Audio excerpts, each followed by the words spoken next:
Palate to Palate with Robert St. John and Wyatt Waters is made possible by a generous contribution from the Mississippi Farm Bureau Federation. Additional funding is provided by this and other public television stations and from viewers like you. Thank you.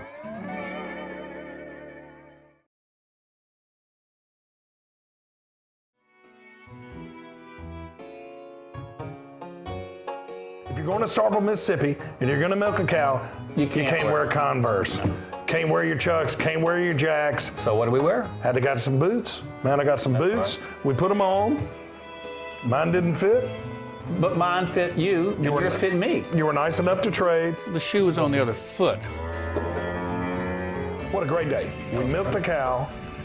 We made biscuits. And I got to paint a painting of a bulldog. What else are you going to paint in Starkville? Let's go milk some cows. These really feel great, man.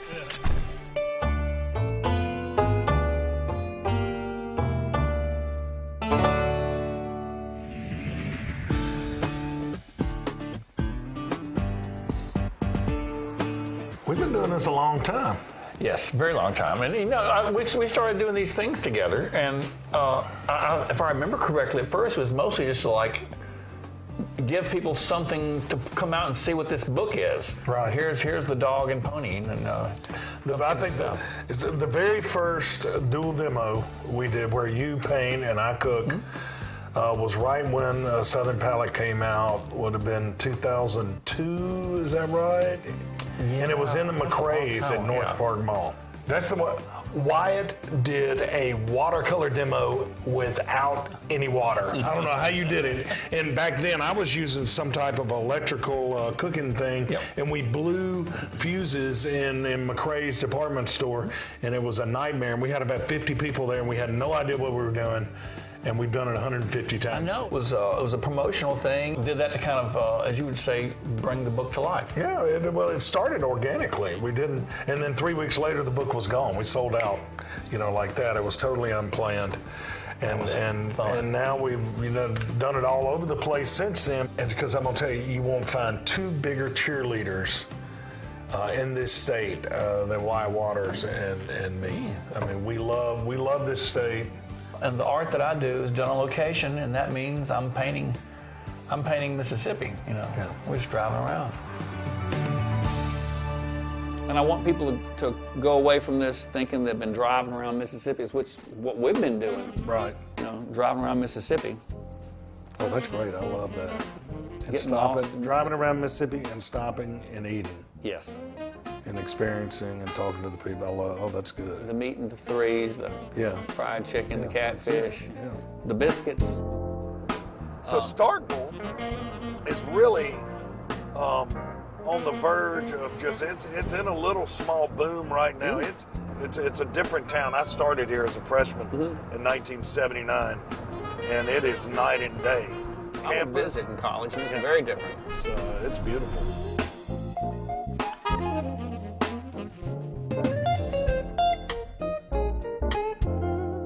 You know, Johnny Cash has a song about Starkville.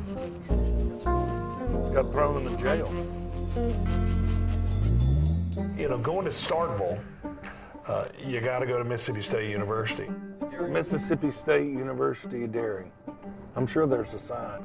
This is the thing about farming. When I was in junior high school, we were going to do a little steak dinner pregame, and one of the kids was making fun of another kid, a Mississippi State fan, said, "Oh, you know, it's a bunch of farmers." And I remember, I thought, how crazy is that? So we're about to eat a cow. Yeah. And this guy's making fun of it, man. But today, farming is cool, dude. Yeah. It's the original small business. Yes. It really is. You know, that's a great point. The cheese that's made here is made from I the believe milk so. that's Yeah, produced like here. that Edam, you know, the Edam cheese, Mississippi State, the red ball, grilled cheese sandwiches made with that Edam cheese. I eat them to Edam cheese. I think we are here. Hey, let's go milk a cow. All right, here goes. So you had never milked a cow? I had never milked a cow. Now, do they keep the chocolate cows separate from the skim cows? And we've got the strawberry ones, and they stay over here. Dude, Kenneth was the man. Anybody that is considering learning about how to milk a cow, You go to the Mississippi State Dairy Barn and you talk to Kenneth, because that dude is awesome. We milk at 3:30 in the morning, 3:30 in the evening, 7 days a week. Christmas Day, your birthday, it doesn't matter. We're still milking cows. You got to get that milk out. He knows his stuff, but he is a character too. A guy, he was fun to be around. Some people are just fun to be around. And it's a very Mississippi thing. Yeah. A lot of characters in Mississippi, and he was one of the better ones. And he is, if you say cow milk expert, and I imagine somebody he really fit exactly what I thought it would be. You go to the grocery store today, and a gallon of milk costs you $4. Right now, a dairy farmer in the state of Mississippi is getting $1.50 for every gallon of milk. But it's really hard for a dairy farmer to make money right now. There are not a lot of independent dairy farmers around. There are not a lot left. It's a lifestyle. Yeah, I mean, it's a family thing. First book we did, Southern Palate. One of the things I want to do is to paint a cow, a Holstein cow with spots on it. And instead of painting the spots, I painted the Southeastern Conference. I painted the states on there. It's called State Inspected. But it was really hard to find that cow. I found it in Bovina. There was a dairy at one time in Bovina, Mississippi. Do they sleep standing up? No, they lay down. All right, so this cow tipping, this whole cow tipping thing, Well, that's a little bit of a folk tale. have you ever done that? They won't tip. I didn't grow up around horses, but there was a cow pasture, and so we used to jump on the cows when they were down and ride them. It's a really bony, bumpy, barrely ride, and they didn't like it a lot. I can't believe you did There that. wasn't much to do in the country, you know? It was fun. Hey, let's go milk a cow.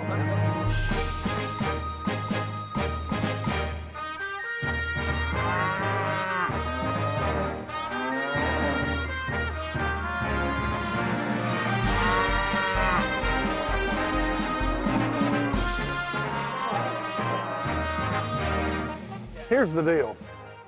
We know all about this cow milk, but just for the camera's sake, act like we've never done this before. You gotta stick your finger up there. All right, this is your cow's teat. A cow don't have none of the other terms that you can think of in your mind. That's cow's teeth. He was thinking them. I wasn't thinking any of them. So this is your cow's teeth, pointed straight down. All right, take your finger from your other hand and make a C. All right, wrap the C around the cow's teeth, press your thumb, slide it down.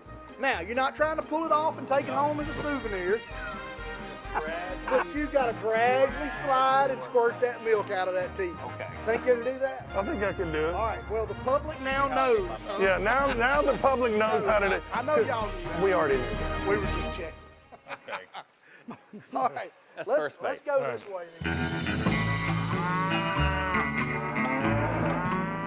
So remember what we showed, finger and thumb, grab it at the top and slide your fingers down. Squirt milk out of all four of those cow teeth. Oh, you squirted it on yourself. Okay, I got something going. You got milk? I got one going. All right, you gotta get all four. Okay, there we go. Man, look there. All right. Thank you, baby. She's working with me. Let me get You made yours mad, Wyatt. Okay, everything's going. Whoa. Can't get her to stop. Her body's telling her it's bagging the milk. But you hear the vacuum? Now stick your finger in. Whoa. All the way in. Feel it squeezing? Whoa! Whoa! All right. They just kind of go in there, right? Yeah, just stick it on there. Do something. Okay. Yeah, you got it. Now, once it's on there, you let go Wow. of it. And that's the milk coming out. You got milk all over you. He's messy. All right, this is great. Where are the cookies? This gives you a whole new appreciation. Because look, I'm a milk drinker. All my life, my brother and I would drink a gallon of milk a day. Seriously, we'd have a half gallon in the morning and a half gallon at night. And you don't think about everything that goes into just that half gallon of milk that we had in our refrigerator in the morning. You know, the cool thing about that dairy, they take that milk, they serve it in the cafeteria all over campus. They make ice cream, they make all sorts of dairy products. That Edam cheese is my favorite cheese. Edam cheese, the holy grail of cheese in the state of Mississippi. They've done this multiple times. A lot of times. That was some pretty efficient milk girls. You got to be very lactose tolerant. I have one more thing that y'all have to do. All right. Now that y'all have been to the farm, now that y'all milked this cow and y'all become proficient at it, Right. we're gonna learn the milkman's handshake. Yeah, that's right. Okay, here we go. This is the church, this is the steeple. You know. Open the door, and there are the teats. Oh, golly. I'm creeped out, man. Be honest with you, I was a little worried. You know, we're milking cows at Mississippi State, and I thought, man, they're gonna think, you know, is this whole cow college thing and all that. But Mississippi State is so much more. I don't know if you know or not, but they're the lead university for the FAA's drone research. Wow, I did Yeah. not know that. They're working with the United Nations to solve world hunger. It's one of the top 3 schools in the nation for cybersecurity. And you know, there's that place over there where the students develop that car that gets like 125 miles a gallon or something like that. But they're curing diseases and working with the United Nations. It's a lot going on. Oh, isn't she sweet? Ain't she sweet? Oh, 333 likes Joey.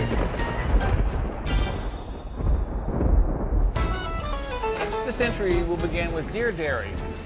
It was a little creepy. I felt like, you know, milking a cow, I don't know how it felt to you, but it felt a little creepy a little bit. I don't know why. Yeah, you kind of feel like you're violating the cow at first. We just met, you know, we just met. And there I was, and you know. And when we're through drinking their milk, we eat them as hamburger, correct? Yeah. So that's They live on. And he said 70% of fast food hamburger beef comes from dairy cows. So I'll tell you one of the highlights of my day. I mean, it was cool learning how cows are milked, but meeting Kenneth. Yeah. Kenneth is the man. He's like cow milk advocate, He is. ambassador. He's the cow whisperer. Yeah. He's like Cow Yoda. He's the cow whisperer, yeah. I agree with that. You can hear about milking a cow, but until you do it, it's just pretty abstract. And paintings like that, I mean, you know, when you put yourself in front of something, something always happens different than what you thought it was.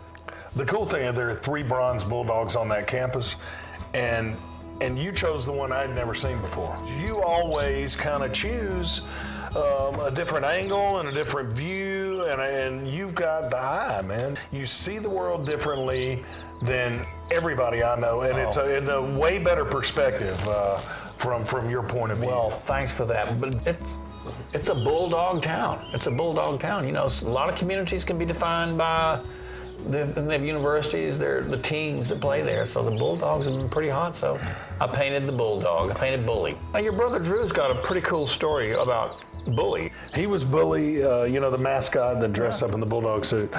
It was during Bear Bryant's tenure at Alabama, the legendary coach, obviously. And before a game, Bear Bryant was very famous, like pregame, he would watch his team warm up and he would lean against the goalpost and kind of cross his legs and watch the team.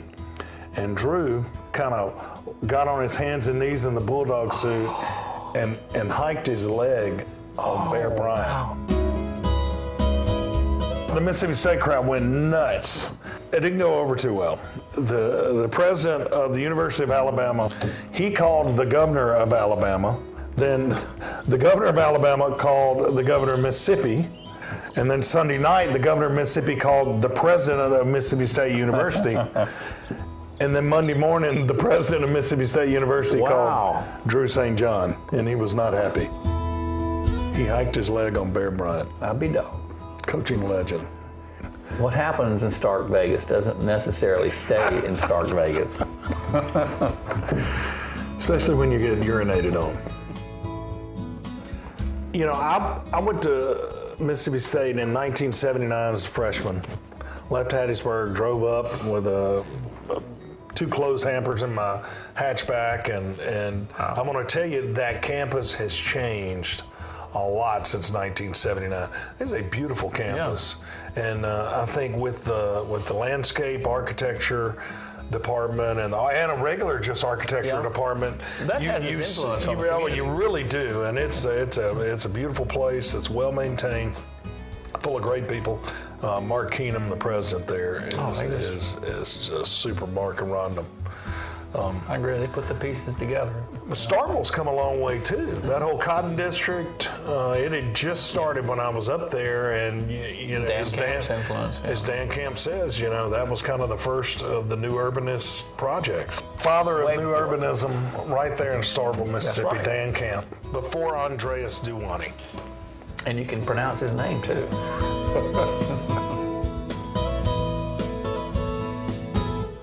Stark Vegas.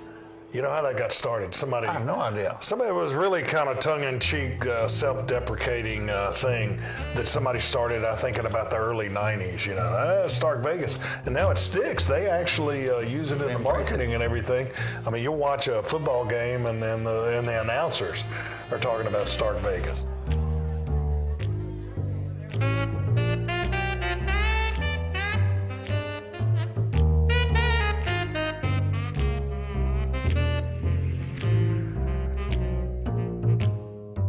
Michelle Tehan, you're gonna love this lady. She's the biscuit lady. It's a great story. She opened with like a Kickstarter or GoFundMe campaign, never borrowed a dime, didn't go to a bank. She opened, I mean, it's true American dream type stuff. She's a working mom, she has 4 kids. She gets to work at like 4 in the morning, starts making biscuits. It's a simple, small little shop. And you know, it's perfect for a working mom, and she can get home in the afternoon, and probably, I think most of her work's done by 10 or 11. I've been there many, many times when she is sold out by 8 o'clock in the morning. When they're gone, they're gone. That's it. Yeah. And A lot of bakeries like that. it's a great little shop right off Main Street in downtown Starkville.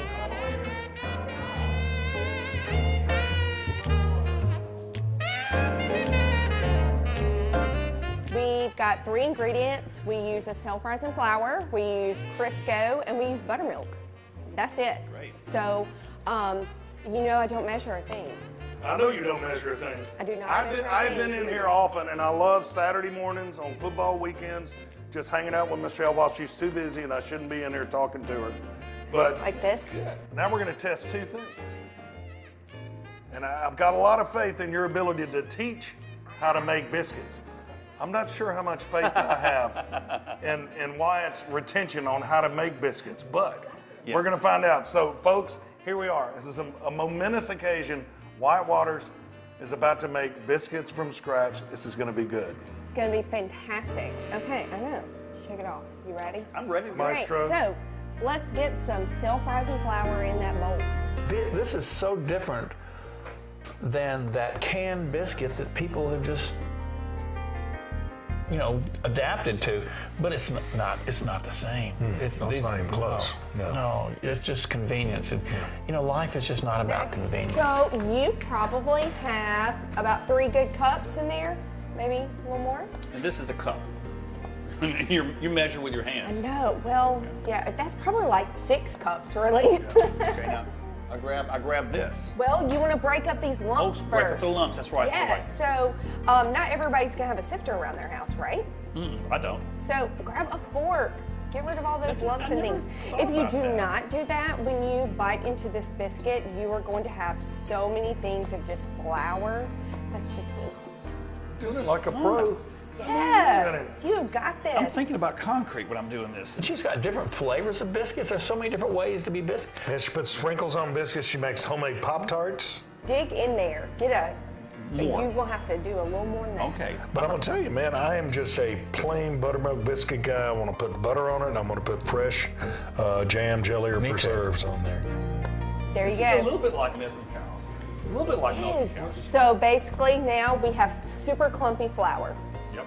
All right. So we are Ready at the for point you're ready for some buttermilk now. And continue to use my hands though. Yes, you sure can. Use salted butter or unsalted.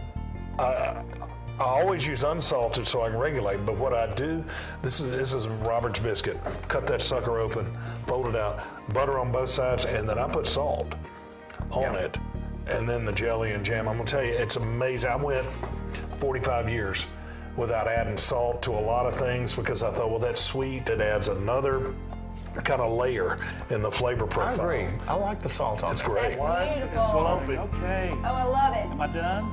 You're done. No, that's great. I'm making a big clump now. You making a mess is what you're doing. I am. I'm making a glorious mess, which will turn into biscuits. You are going to, Lift it. yeah, you're gonna sort of move it around. Is every time I fold it, I dust it. Okay, so it doesn't stick to you. Correct. So fold. There you go. Now you have a super Sticky yes. part, I gotta do that some more. There you go. I enjoy making the biscuit. And now you can make, if Wyatt Waters can make biscuits, anybody can make biscuits. Come over, And go on down. There you come go. on down, Pop it out. and move this to the side. Yes. Fantastic. Kind of like There you go. lift. These really are fantastic. Well, I'm just so happy. This is a good Start feeling. This sticking is good very for flour. satisfying. It is it not? Yeah, it I love this. absolutely is. Let's make some biscuits. All right, let's put these in the oven. We actually have a convection oven, so we're baking on about 350. If I were at home, I would have that on 400 degrees, electric or gas, just 400 degrees. How Here, long? convection 350 is gonna be about 18 to 20 minutes. Home oven, probably closer to 20, 22 minutes. So yeah, Awesome job. thank you so much. Sorry about that. I know it happens. All right, butter and sugar on a biscuit. So that's your favorite way to eat a biscuit. It's one of those kind of places that has got its own personality again, and I got to sign the wall. There's a wall where people come in and you can sign your name, Minnesota or from Chula, Mississippi or whatever. Old biscuit that I think this is one she made. This is one of the bigger, better ones.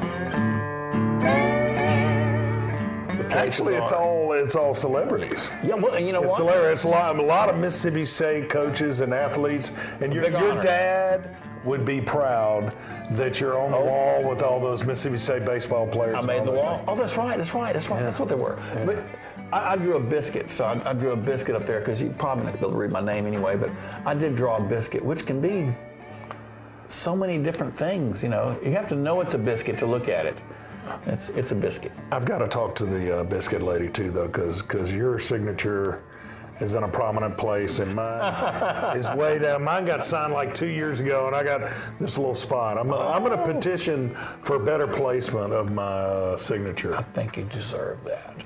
I'll take it. I've eaten enough of those biscuits. I think I've earned a. They are great. I've earned a spot, maybe 2 slats up.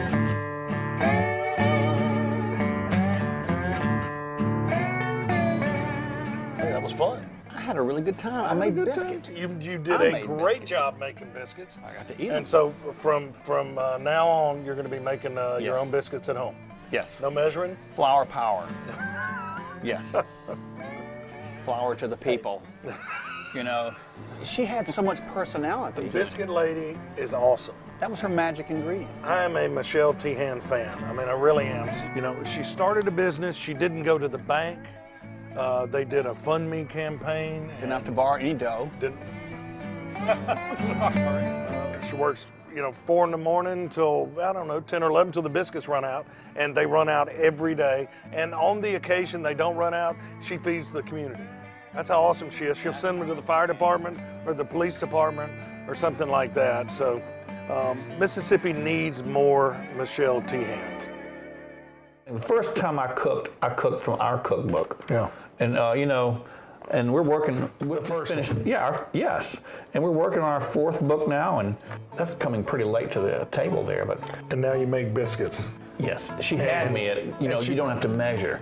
Just a little bit of this and this. I thought maybe I could. But do that. that's a real thing. Wyatt makes biscuits now because she taught him how to make biscuits in her shop. She and her husband kind of worked at night and worked on that place. It's really the American dream. It's a great story. It goes to show you can make a living doing just about anything if you got this secret ingredient, which is just passion. And determination. Exactly. It's passion. Yeah.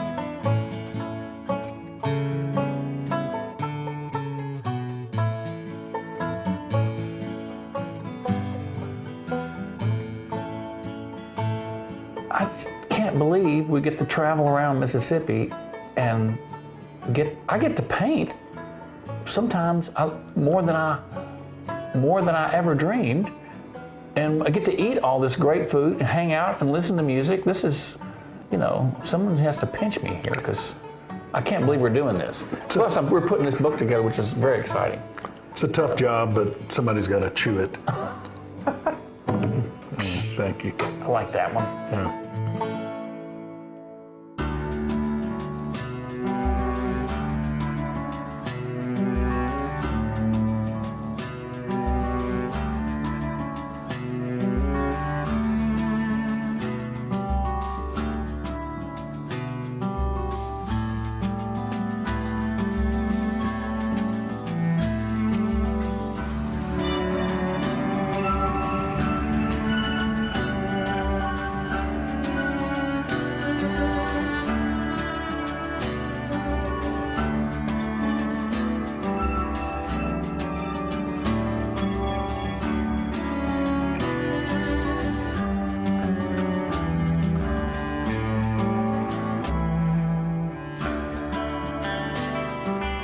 Many of the paintings seen on today's program are featured in the A Mississippi Palate Cookbook. This beautiful volume also includes Mississippi heritage recipes. A Mississippi Palate Cookbook.